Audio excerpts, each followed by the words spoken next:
OK. Bonjour tout le monde. Je déclare la séance du Conseil municipal du 19 octobre officiellement ouverte. Je vais prendre les présences. Monsieur de Beaumont est absent. Monsieur Côté, district 2. Présent. Présent. Monsieur Robidoux, district 3. Présent. Madame Shannon, district 4. Présent. Madame Joly, district 5. Présente. Monsieur Lévesque est également absent. Alors, on a quorum. On va donc procéder à la séance. C'est prévu un petit moment de silence qu'on va sauter rapidement.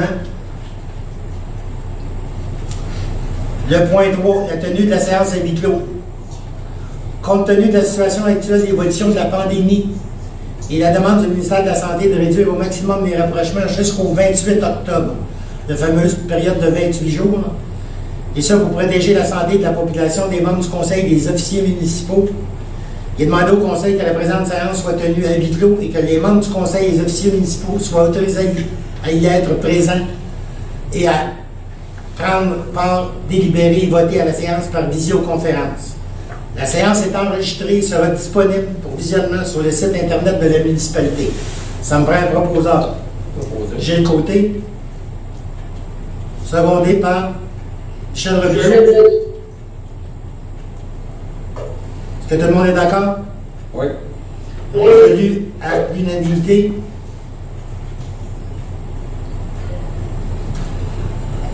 Est-ce qu'il y a des questions concernant l'ordre du jour, messieurs, dames? Non? Non. Merci. Adoption de l'ordre du jour tel que déposé.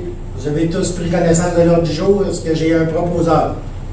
Monsieur Côté, secondé par Michel Joly. Michel Joly. Que tout le monde est d'accord? Oui. Oui. Résolu à l'unanimité.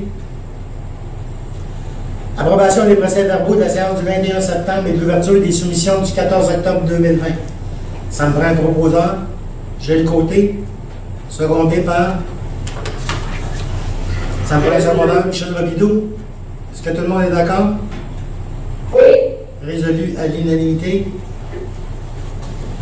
Calendrier des séances du Conseil, des séances ordinaires du Conseil pour l'année 2021, ordinaire et extraordinaire pour le budget. Alors, les séances du Conseil sont maintenues le 3e lundi du mois à 19h, sauf celles d'octobre et de décembre se tiendront le 1er lundi du mois. Celle d'octobre, c'est à cause des élections. Alors, le plus tard qu'on peut le tenir, c'est le 4 octobre. Et celle du mois de décembre, compte tenu des congés des fêtes, est tenue le lundi 6 décembre. Et le mardi 7 décembre, qui va être la spéciale budget. Ça me prend un proposeur. Diana Chanel. Diana, secondée par Gilles Côté. Michel Joly. Michel Joly. Tout le monde est d'accord? Oui. Oui. Résolu à l'unanimité. Nomination des maires suppléants. Il est demandé au Conseil de nommer les maires suppléants pour la période pour 2021 comme suit. Du 17 novembre 2020 au 26 janvier 2021, M. Gilles Côté, district 2, et en remplacement, en cas d'absence de M. Côté, serait M. Sylvain Lévesque. Du 27 janvier 2021 au 8 avril 2021, M. Michel Robidoux, district 3, remplaçant Gilles Côté. 9 avril au 18 juin, Mme Shannon, district 4, son remplaçant serait Michel Robidoux. 19 juin au 28 août, toujours 2021, Michel Joly, district 5, remplaçant Mme Shannon. Du 29 août au 6 novembre, M. Sylvain Lévesque, district 6, remplaçante Mme Michel Joly. Ça me prend un proposeur. Proposé. M. Gilles Côté, appuyé par. Ça me prend quelqu'un pour appuyer. M. Robidoux. Michel Robidoux. Est-ce que tout le monde est d'accord? Oui. Oui. Résolu à l'unanimité. Disponibilité des salles. En juillet dernier, là, on a convenu qu'aucune salle n'était prêtée aux organismes sauf pour les activités reliées au culte.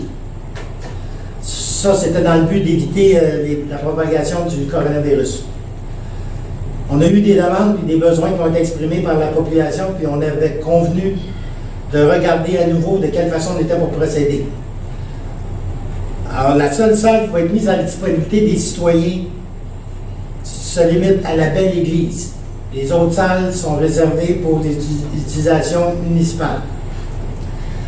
Les organismes qui utiliseront nos locaux devront signer une entente avec la municipalité afin qu'ils vont respecter, qu'ils s'engagent à respecter les consignes sanitaires. Puis le service des loisirs, la municipalité va s'assurer de faire des vérifications aléatoires pour être sûr que ça, c'est bien respecté et observé. Advenant un manquement à l'entente, l'organisme pourrait se voir retirer le droit d'utiliser nos locaux. Il est évident que la Belle Église était louée à un tarif quand même assez particulier. Compte tenu de la situation, il n'y aura pas de tarif, il n'y aura pas de frais pour l'utilisation de la Belle Église, tant que c'est pour les organismes communautaires ou l'utilisation municipale. Et ça, selon la grille qui a été déposée en annexe, compte tenu de la zone où on est situé, il va y avoir une ouverture pour un nombre de personnes en fonction des zones. Actuellement, on est en zone orange. Si on passe au jaune, il va en avoir plus. Si on passe au rouge, c'est sûr qu'il n'y aura plus de location de salle. Alors là-dessus, ça me prend un proposeur. Michel Joly. Secondé par Gilles Côté. Tout le monde est d'accord? Oui. Alors, résolu à l'unanimité. Aventure VTT, droit de passage des motoneiges. L'entreprise Aventure VTT qui loue des VTT pour faire de la randonnée, guidée d'ailleurs, il y a toujours un guide dans ses locations d'équipement, demande l'autorisation de circuler avec des motoneiges sur le même tronçon, donc sur les 550 mètres à partir de son commerce, aller jusqu'à l'entrée du dépanneur Marco pour être capable d'aller rejoindre le sentier officiel. Compte tenu que l'entreprise a toujours respecté la quiétude des résidents, affecté que les randonneurs sont toujours accompagnés d'un guide, il est demandé au conseil d'autoriser la circulation de motoneiges sur ce même tronçon de la rue principale.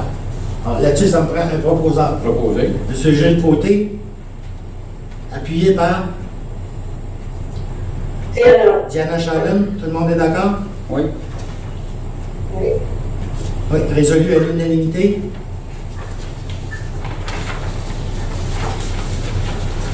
Le point 11, demande au gouvernement du Québec de retrait de l'article 81 du projet de loi 67. L'article 81 du projet de loi 67 vient modifier le pouvoir de réglementation des municipalités en matière de zonage en ce qui a trait aux établissements d'hébergement touristique de style Airbnb. Cette modification législative aura pour effet de retirer aux municipalités le pouvoir d'interdire les locations de type Airbnb pour les résidences principales sur leur territoire. Un pouvoir qui est considéré essentiel pour gérer les problèmes de nuisance découlant de ce type de location. Conséquemment, il est demandé au Conseil que le Conseil municipal indique au gouvernement du Québec ainsi qu'aux membres de l'Assemblée nationale son opposition à l'article 81 du projet de loi 67, tel que déjà mentionné aussi par plusieurs municipalités, incluant la MRC de Matawini. Alors là-dessus, ça me prend un proposeur. M. Robideau, secondé par Michel Joly. Mme Joly. Est-ce que tout le monde est d'accord? Oui. Résolu à l'unanimité. Démarche d'achat local secteur alimentaire de l'Anadian, charte d'engagement. La charte vise à privilégier l'achat local et ainsi améliorer l'approvisionnement responsable de l'achat de produits bioalimentaires laine aux doigts lors d'événements et de rencontres professionnelles. Alors, il est donc demandé au Conseil que le Conseil signe la charte d'engagement et y adhère. Là-dessus, ça me prend un proposeur. Michel Joly. Mme Joly, secondée par Diana Shannon. Est-ce que tout le monde est d'accord? Oui. Résolu à l'unanimité. Autorisation de signature, Bibliothèque et Archives nationales du Québec. Calendrier de conservation. En vertu de l'article 7 de la loi sur les archives, tout organisme public doit établir et tenir à jour un calendrier de conservation de ces documents. L'objectif de cette résolution est d'autoriser la directrice générale et secrétaire trésorière à signer le calendrier de conservation et de toute modification relative à l'édition de nouveaux documents destiné à être conservé de manière permanente et à soumettre ce calendrier ou cette modification d'approbation de Bibliothèque et Archives nationales du Québec pour et au nom de la municipalité de Chelsea. Ça me prend un proposeur. M. Côté, secondé par Michel Robideau. Est-ce que tout le monde est d'accord? Oui. Oui. Résolu à l'unanimité.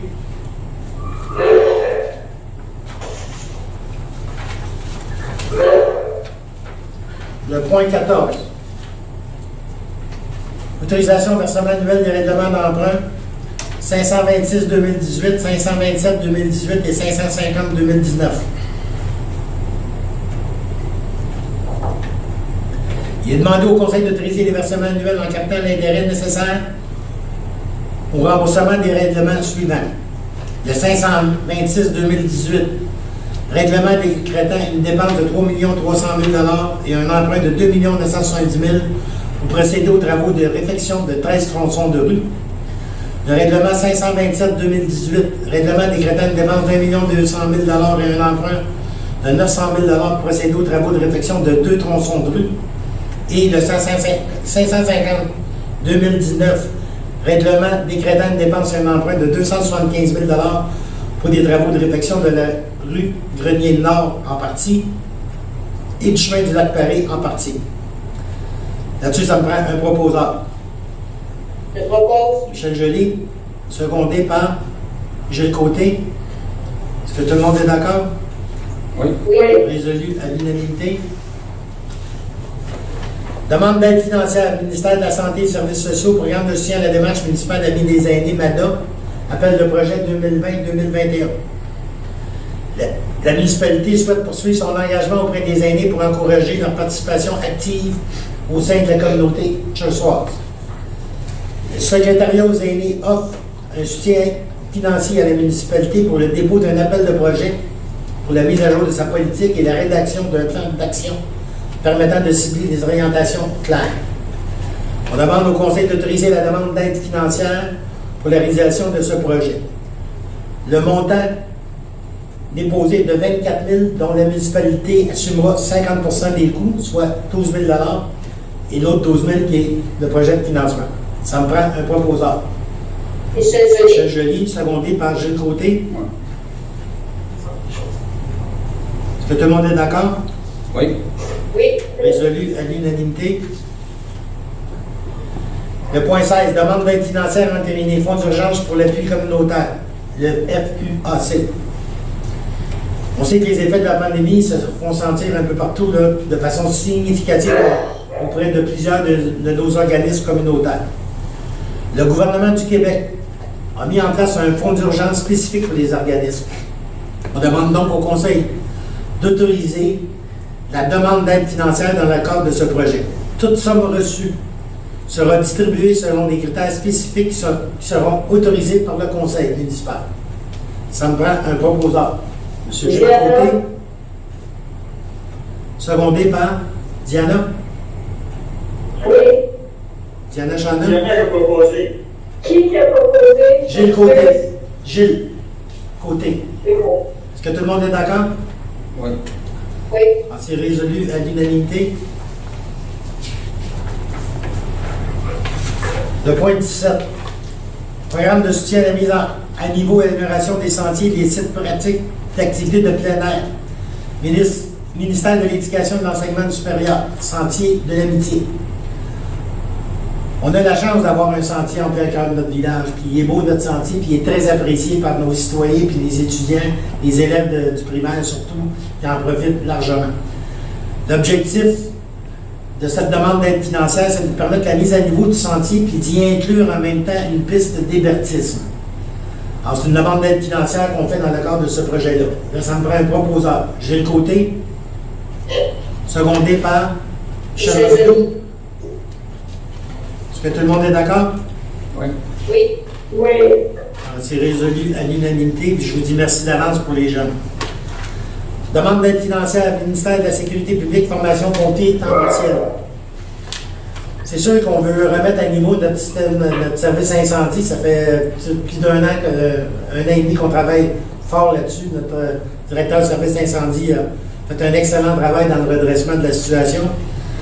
Puis pour assurer la sécurité de tous les citoyens, il est impératif d'assurer la formation de tous nos pompiers. Alors, ce qui est prévu pour 2021-2022, c'est la formation de 6 pompiers dans le programme Pompier 1, 15 pompiers dans le programme Pompier 2, 3 pompiers pour le programme Auto-sauvetage, 3 pour le matière dangereuse Opération MVO, 3 opérateurs d'autopompe, 5 pompiers en formation sur la désincarcération, 15 pompiers pour la formation de véhicules électriques et hybrides et 3 pompiers pour le cours officier non urbain.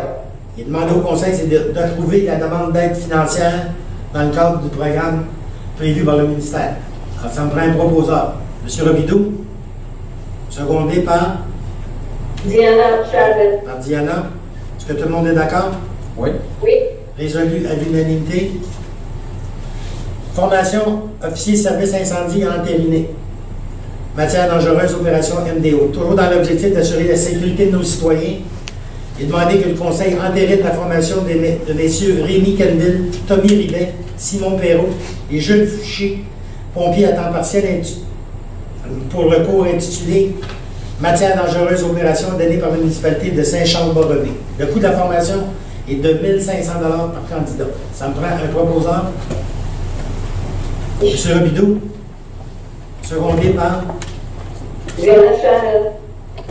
Mme Shannon. Est-ce que tout le monde est d'accord? Oui. Oui. Résolu à l'unanimité. Octroi de contrat FNX Innovation avenant 2 études environnementales du site phase 2, confection de la nouvelle station d'épuration des eaux usées de type RDS. Dans le cadre du projet de la nouvelle station d'épuration des eaux, nous avons l'obligation de procéder à une étude environnementale du site. Donc, demandez au Conseil de confier ce contrat à la firme FNX Innov pour un montant de 6 000 $ plus taxes si applicable. Ça me prend un proposeur. M. Côté, secondé par Michel Joly. Est-ce que tout le monde est d'accord? Oui. Oui. Résolu à l'unanimité.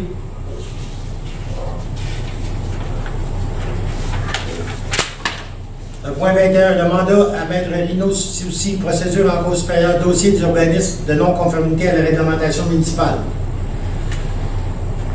Afin d'obliger les propriétaires à rendre conforme leurs bâtiments considérés dangereux, et demander au Conseil de mandater Maître Rino Soucy, avocat, afin d'entamer en cour supérieure du Québec les procédures légales nécessaires concernant les infractions à la réglementation municipale constatées aux propriétés suivantes. 130 rue de la Rive, 181 avenue Allard, 3890 chemin de l'Église, 14690 sur route 335. Alors, pour ces 4 bâtiments-là, la demande pour confier le mandat à Maître Soucy, ça me prend un proposeur. Michel Robidoux, secondé par Diana Chavez. Diana. Est-ce que tout le monde est d'accord? Oui. Oui. Résolu à l'unanimité. Octroi de contrat au feu limité, appel d'offres 2020-034, appareil de protection respiratoire isolant autonome au montant de 80 280 et 77. Ça, c'est les achats qui avaient été prévus au budget 2020. Là-dessus, ça me prend un proposeur. Diana Chavez. Diana, appuyée par Michel Joly. Mme Joly. Est-ce que tout le monde est d'accord? Oui. Résolu à l'unanimité. Autorisation de formation, M. Pierre-Yves Beauchemin, tirer le meilleur des réseaux sociaux pour un montant de 327,39 $. Ça me prend un proposeur. M. Côté, Diana Chavez. secondé par Diana. Oui. Est-ce que tout le monde est d'accord? Oui. Oui. Résolu à l'unanimité. Le point 24, Centre régional de services aux bibliothèques publiques des Laurentides. Tarification 2021. On demande au Conseil d'autoriser le paiement au Centre régional des services aux bibliothèques publiques des Laurentides à la facture pour les services de soutien au développement et à l'informatique pour l'année 2021, soit 2,95 par résident. Ces contributions sont basées en fonction de la population résidente qui est établie au décret qui paraîtra dans la Gazette officielle du Québec en décembre 2020. Alors, ça me prend un proposeur. Michel Robidoux, secondé par Michel Joly. Michel Joly. Madame Joly, est-ce que tout le monde est d'accord? Oui. Oui. Résolu à l'unanimité. Conseil de développement bioalimentaire de l'Anaudière. Renouvellement d'adhésion 2020 au montant de 125 $ plus taxes si applicable. Alors, c'est le renouvellement de notre adhésion. Ça me prend un proposeur. Michel Joly. Madame Joly. Secondé par M. Robidoux. Est-ce que tout le monde est d'accord? Oui. Oui. Résolu à l'unanimité. Demande d'arrêt routier, groupe Montagnard, 28 et 29 novembre 2020. Alors, c'est d'autoriser le groupe Montagnard à faire l'arrêt routier au coin de l'église et principale. Ça me prend un proposeur, M. Côté. Secondé par Diana Charan. Diana. Est-ce que tout le monde est d'accord? Oui. Oui. Résolu à l'unanimité.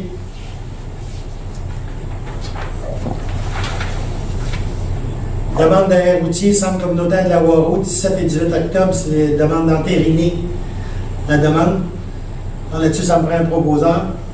Michel Joly. Madame Joly, secondée par Sur le côté. M. Côté. Sur le dit en passant, ça a eu lieu en fin de semaine et ça a été un très grand succès. Est-ce que tout le monde est d'accord avec ça? Oui. Oui? Oui. Résolu à l'unanimité.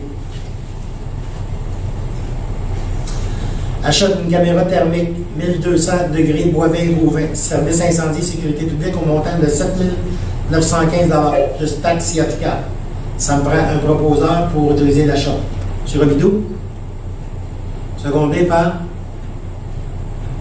Diana Charan. Diana. Est-ce que tout le monde est d'accord? Oui. Oui. Alors, résolu à l'unanimité. Achat de boyaux d'arsenal, service incendie sécurité publique au coût de 6 640 $ plus taxes applicables. Ça me prend un proposeur pour autoriser l'achat. M. Robidoux, secondé par Diana Charan. Diana. Est-ce que tout le monde est d'accord? Oui. Oui. Résolu à l'unanimité. Rédium Tombe, RIRL. Réfection divers tronçons. En conformité avec l'article 5.9 de l'entente de contribution financière pour la réalisation des travaux de réfection de divers tronçons en vertu du programme de réhabilitation du réseau routier local, volet redressement des infrastructures routières locales. La municipalité doit notamment confirmer au ministère des Transports la fin du projet. Il est donc demandé au Conseil de confirmer au ministère du Transport du Québec la fin du projet relativement aux travaux de réfection de divers tronçons tels qu'en fait foi l'attestation de M. Marc-Antoine Giguère, ingénieur de la firme Parallèle 54, Espère Conseil, dans la correspondance du 30 septembre 2020. Alors, ça me prend un proposeur. M. Robidoux, secondé par Diana Charan. M. Côté. Est-ce que tout le monde est d'accord? Oui. Résolu à l'unanimité.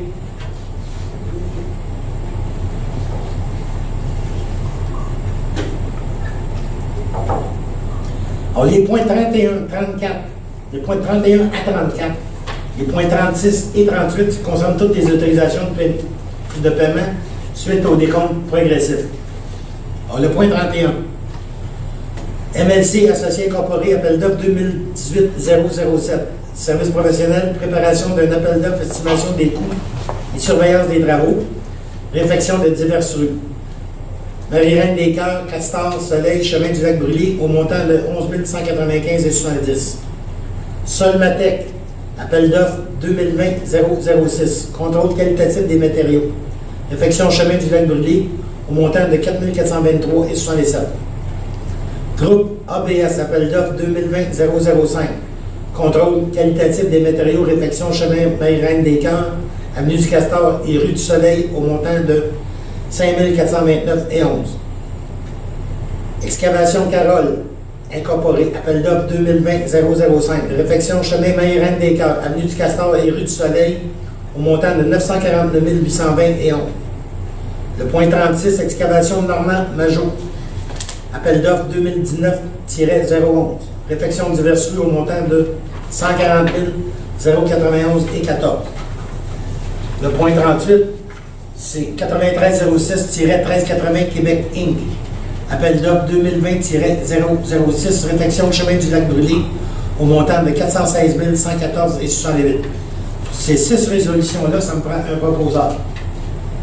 M. Robidoux, secondé par Gilles Côté. Est-ce que tout le monde est d'accord? Oui. Résolu à l'unanimité. Les points 35-37 concernent les deux des retenues contractuelles.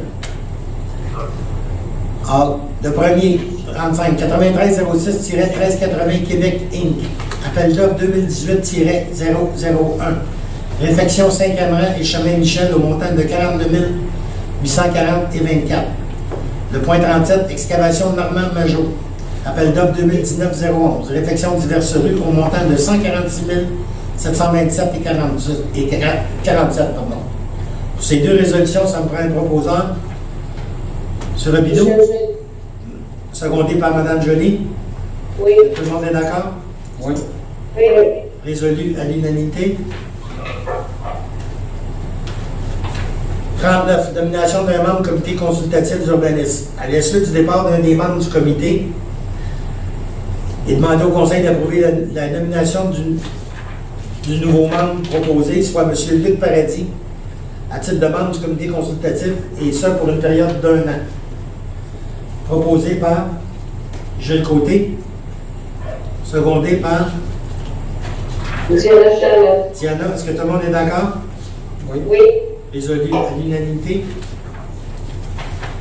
Le point 40, demande d'aide financière, règlement 585-2020, 538-544, chemin de l'Église, dépanneur Bonissoir. Alors, M. Dupuis, le propriétaire du dépanneur Bonissoir, a adressé une demande d'aide financière dans le cadre du programme d'aide financière et de soutien technique à la rénovation des bâtiments résidentiels et des anciens bâtiments commerciaux. Alors, le CCU a analysé la demande et recommande au Conseil d'approuver conditionnellement ce que le demandeur procède au rafraîchissement de la peinture sur la façade du bâtiment principal donnant sur le chemin de l'Église, ainsi que du côté du bâtiment principal donnant sur l'avenue du Castor. Alors, le montant des travaux sont évalués à 7 833,24, taxes incluses. Alors, le montant de la subvention serait donc de 3 916,62. Pour assurer la réalisation des travaux conditionnels, la municipalité retiendra une somme de 750 $ qui sera versée au demandeur à la fin de tous les travaux. Alors, ça me prend un proposeur de ce côté, secondé par Mme Joly. Est-ce que tout le monde est d'accord? Oui. Oui. Résolu à l'unanimité.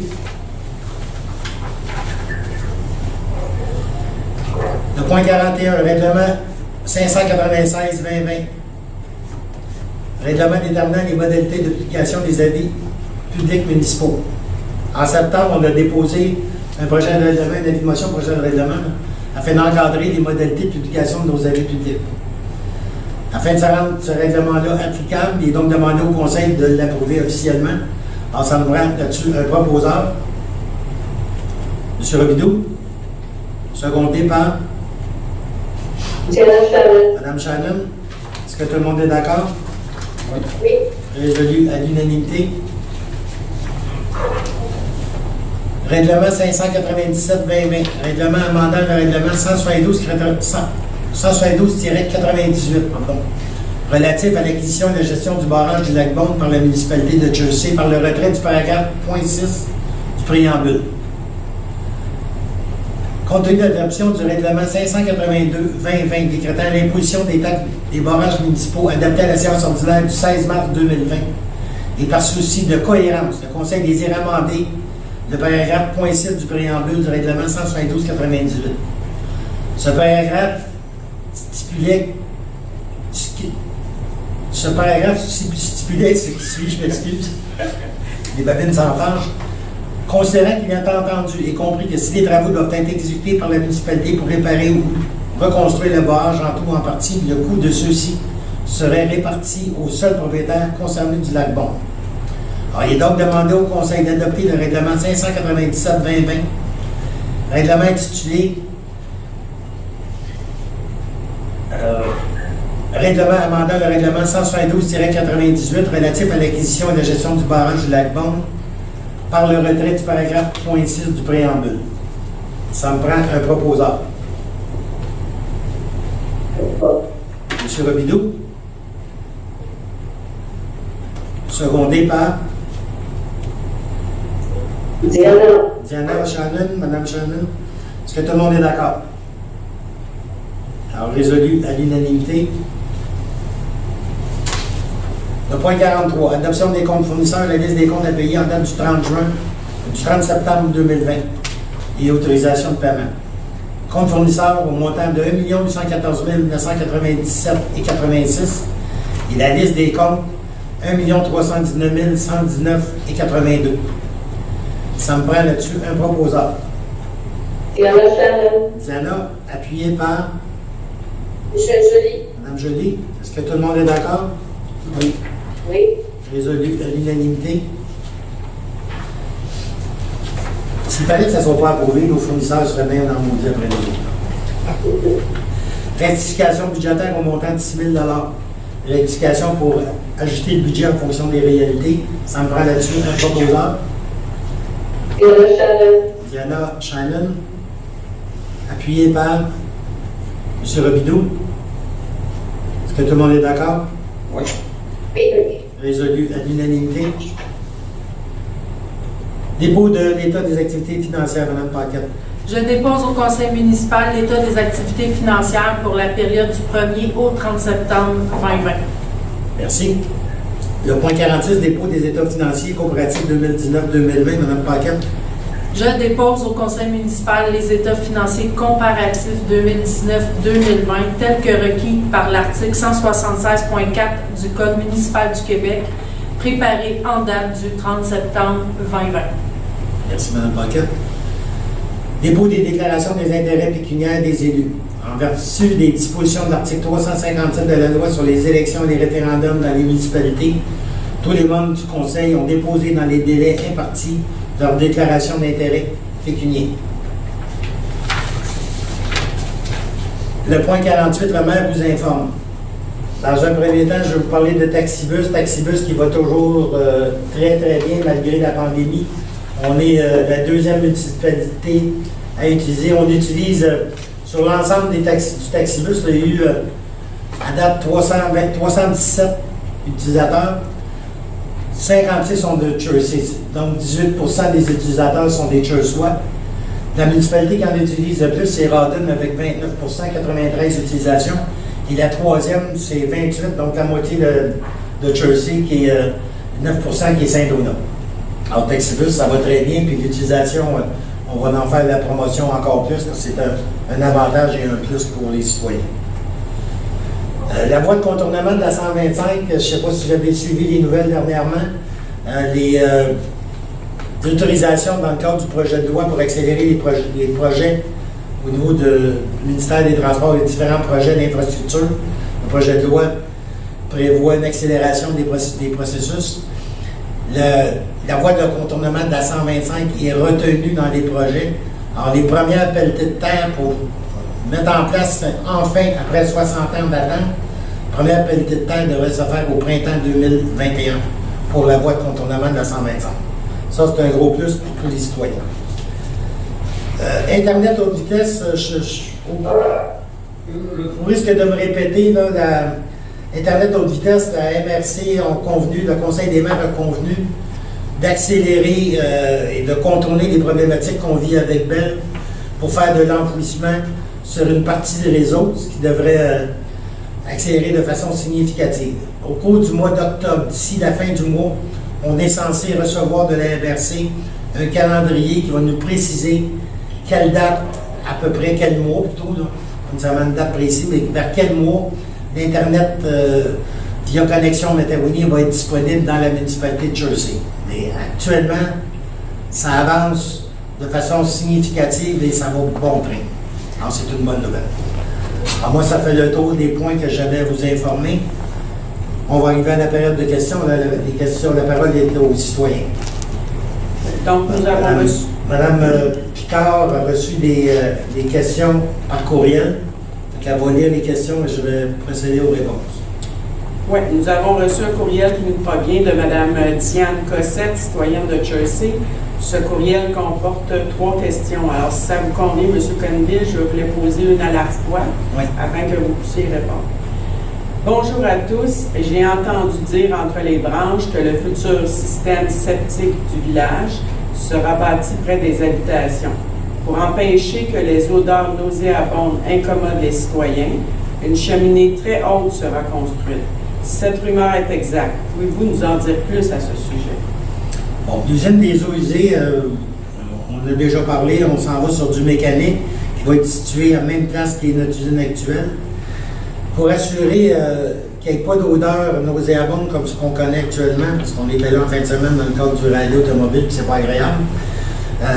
Ce qui est prévu dans la construction de l'usine, puis on met tout sur notre côté pour pas qu'il y ait d'odeur du tout. Premièrement, l'usine comme telle va être dans un bâtiment fermé. Deuxièmement,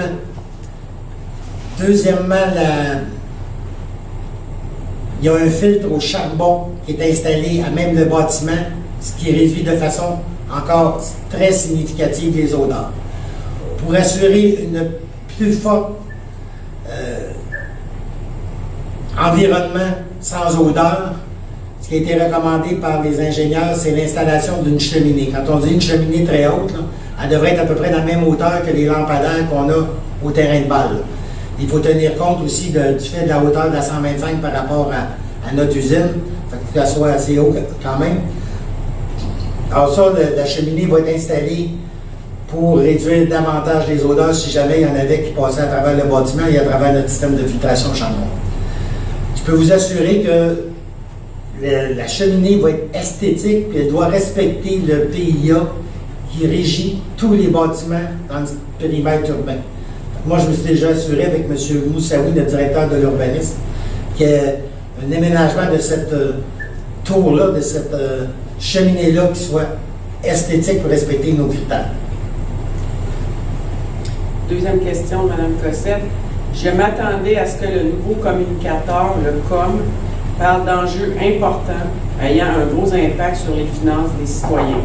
Par exemple, les enjeux liés au barrage, aux résidences de tourisme, au système septique du village, aux chemins privés, au déménagement de la caserne de pompiers de la voirie, au dossier Internet, au parc multifonction, et j'en oublie sûrement d'autres.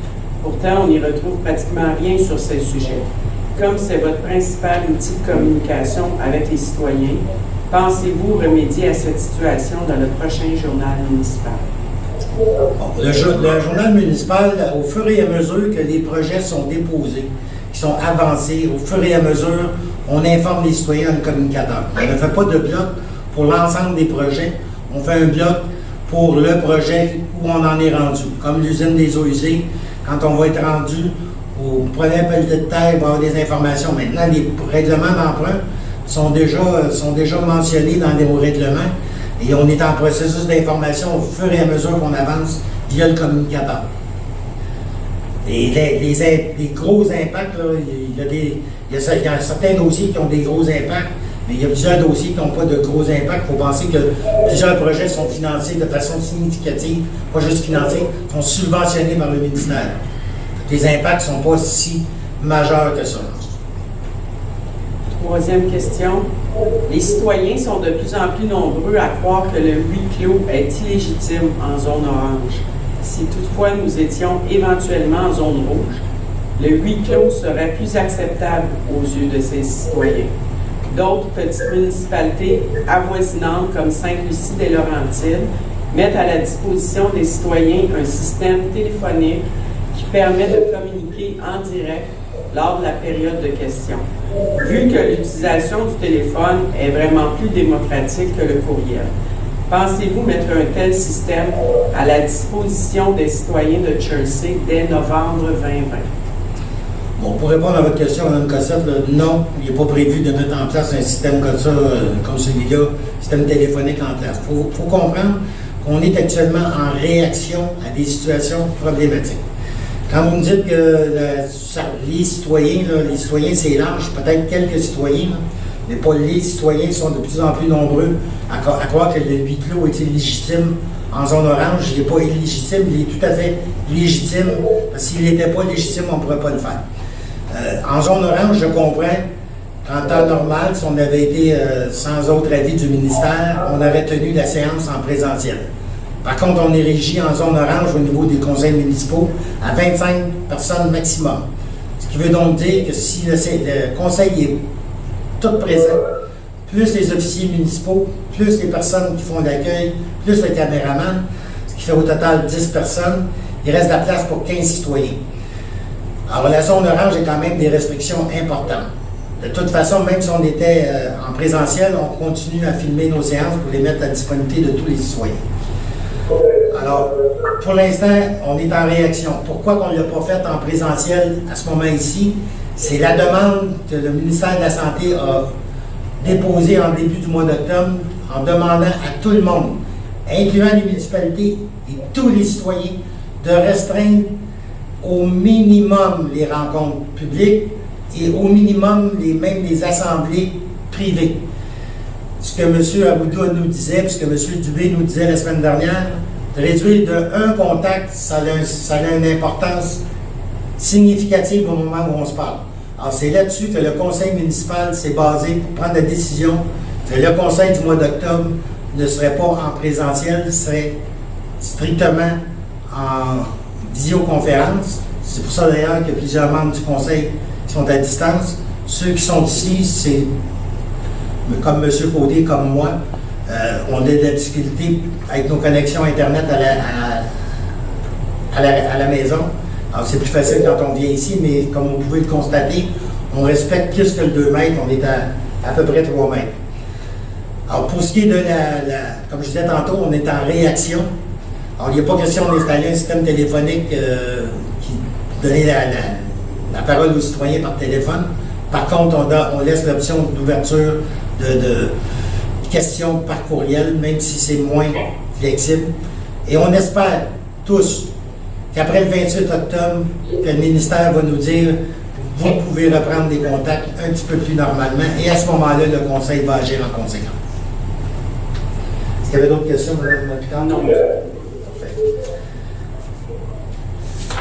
Alors, ce qui met fin à la période de questions. La levée de la séance. Ça me prend un proposeur. Proposé. De ce côté. Secondé par Mme Joly. Est-ce que tout le monde est d'accord? Oui. Résolu à l'unanimité. Merci. Bonne fin de journée tout le monde.